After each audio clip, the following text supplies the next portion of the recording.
kind of dry. Can you hand me the range?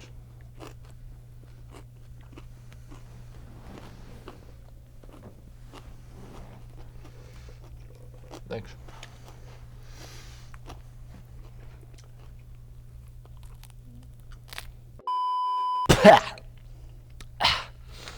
Hey guys, welcome back to Review Boys. Today we're going to be reviewing the new 88rising album, Head in the Clouds 2. 88rising is a media company that does management, recording, video production, and marketing. Primarily known for signing Asian American artists to their record labels such as Niki, Rich Brian, Joji, the Higher Brothers, and Keith Ape. Last summer they put out their debut album, Head in the Clouds, and in 2019 they're back with their sophomore album, Head in the Clouds 2. I really enjoyed a small handful of the songs off of the first album. Midsummer Madness is one of my favorites, Peach Jam is an absolute bop, and Warpaint is a really inspiring groove. The weird thing about this album, though, was when I first listened to it, I didn't enjoy many songs other than the first few that I just mentioned, but after a year of getting it more and more listens under my belt, I actually enjoy pretty much every song to some extent, even though I didn't like some of them when I first listened. So going into this, I was really trying to get as many listens as possible and try to wrap my head around it as best as I could. Rap. So what were you thinking, Ethan? How did you wrap your head around this one? Yeah, I was kind of excited going into it. Actually, I did a little bit of research beforehand about a few of the different artists, and I've known about Joji for a while, and have Midsummer Madness, you mentioned, is a song I was somewhat familiar with. I wasn't familiar with that whole album, but it kind of gave me a general idea of what to look forward to in this set of songs. Another thing that I really like about the 88rising project is I think that it makes each individual artist better. The artist that really comes to mind when I say that is Rich Brian. I wasn't a huge fan of his work before the Head in the Clouds album came out. He kind of came off as a goofball to me. He didn't really take rapping very seriously. But then his last project, The Sailor, came out, and I really enjoyed it. I thought he was taking it a bit more seriously and was taking pride of like his ethnicity and where he was from, and he took that a lot more seriously. And I think that came from working with other artists that were like him and from Asia. So I thought it was really cool, and I just like seeing them do good. So I was really looking forward to this album. Yeah, I think one of my favorite things about this collective is that there are a lot of different influences coming in from different countries, all kind of coming together to create this catalog of songs that each kind of have their own elements to them. And that's one thing I liked about this project, was that there were so many different genres almost in this still pop ethos that existed. Yeah, it's pretty eclectic.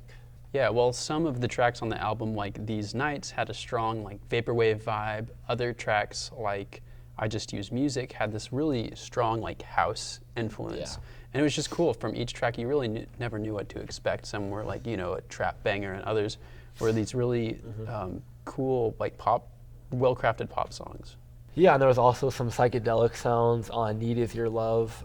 There was some really interesting pan sampling that I enjoyed, and I think you did too. Steel pan sampling. Steel pans on Strange Land, and then the choir sampling in the background of To the Face was also really enjoyable.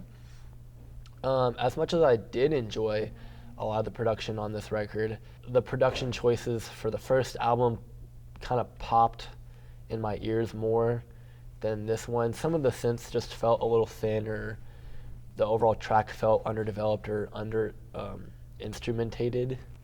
Yeah. There wasn't enough instruments. That was the word that I was going for. La La Lost You had basically a slowed down version of the Stranger Things intro, which I thought was hilarious. Really, I just really liked the song. I liked the song, but I couldn't not think of Stranger Things at the beginning of that. Yeah. My big thing with this album is that I just want to sing the praises of Niki.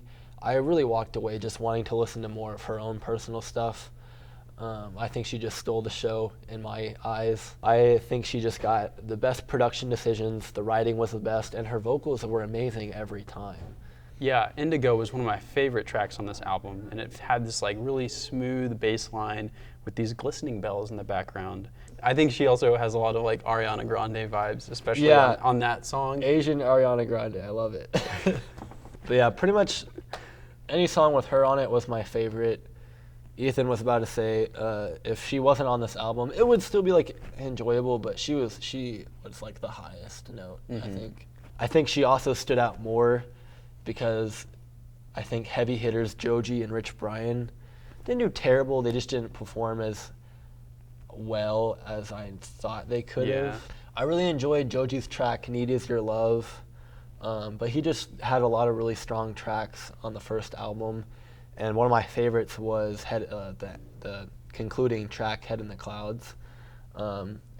Rich Brian finished this album with frickin' heck. He ended it with Gold Coast, and it just didn't feel as strong as an ending as Joji did on the last album. And I do want to mention something we talked about with this album is it's kind of different than the ones we've done before because it's a compilation project. It's not really meant to be cohesive. It doesn't have to have running themes or anything because they're all just different artists collaborating on a bunch of different ideas.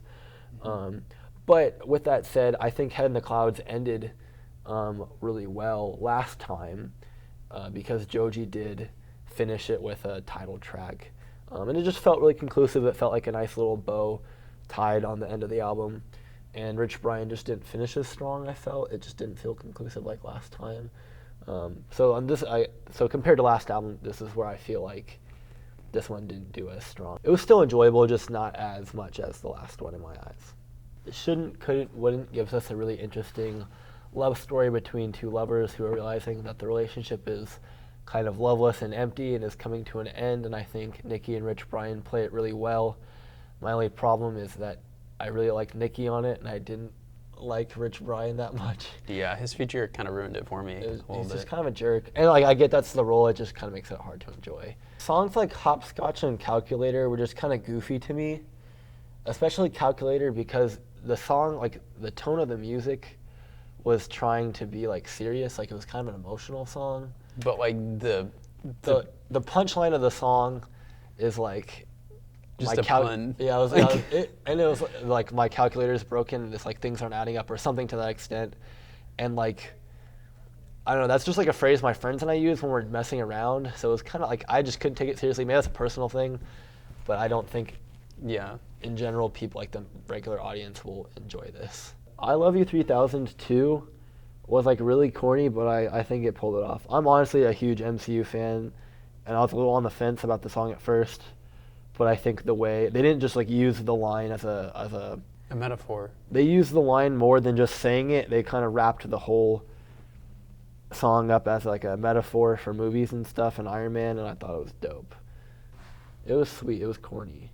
Another thing that I think separates the last album from this first one was that most of the features stood out. I really enjoyed the last album's features, whereas this one, none of them really stood out to me. I didn't enjoy too many of them.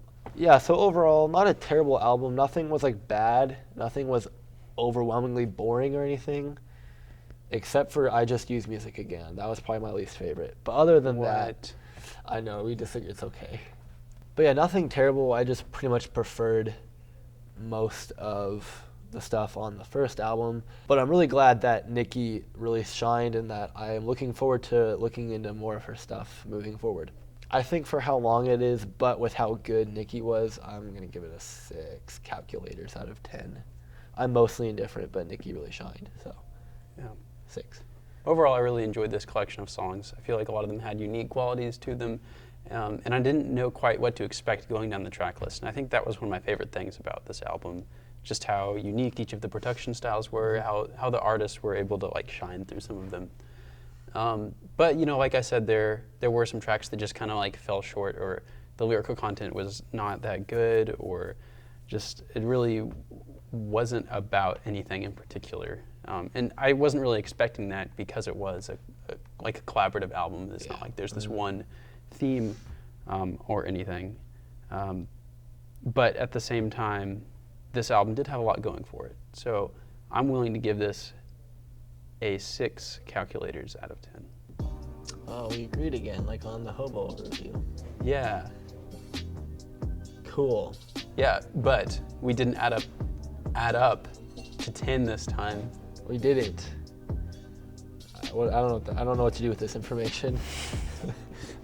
Well, thank you for checking in for our review of the 88 Rising Head in the Clouds 2 album.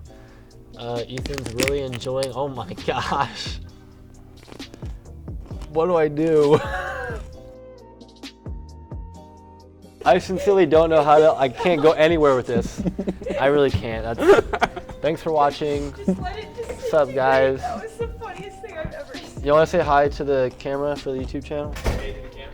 Like and subscribe. Like and thank you. I hate having to say that myself.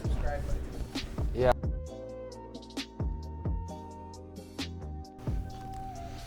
Dang it. Oh, Guess what's on it? no. Oh, we were so close. I was gonna make it too. Oh, so good. I need a spit bucket. You just. Ethan, you're flashing the camera with your abdomen.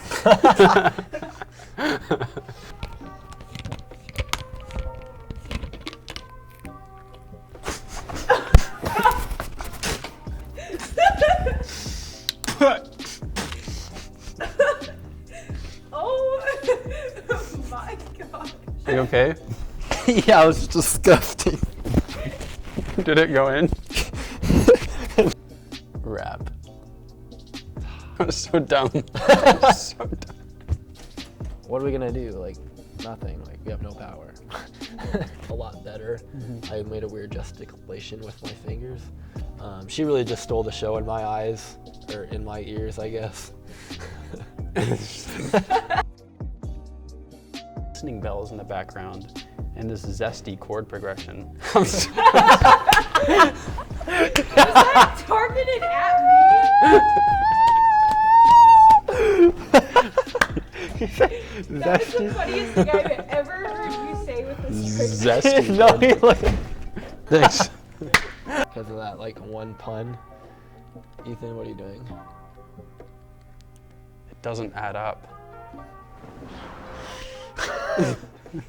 This over and over again. What's wrong with this? I You don't don't know. like doing this? No. Sorry.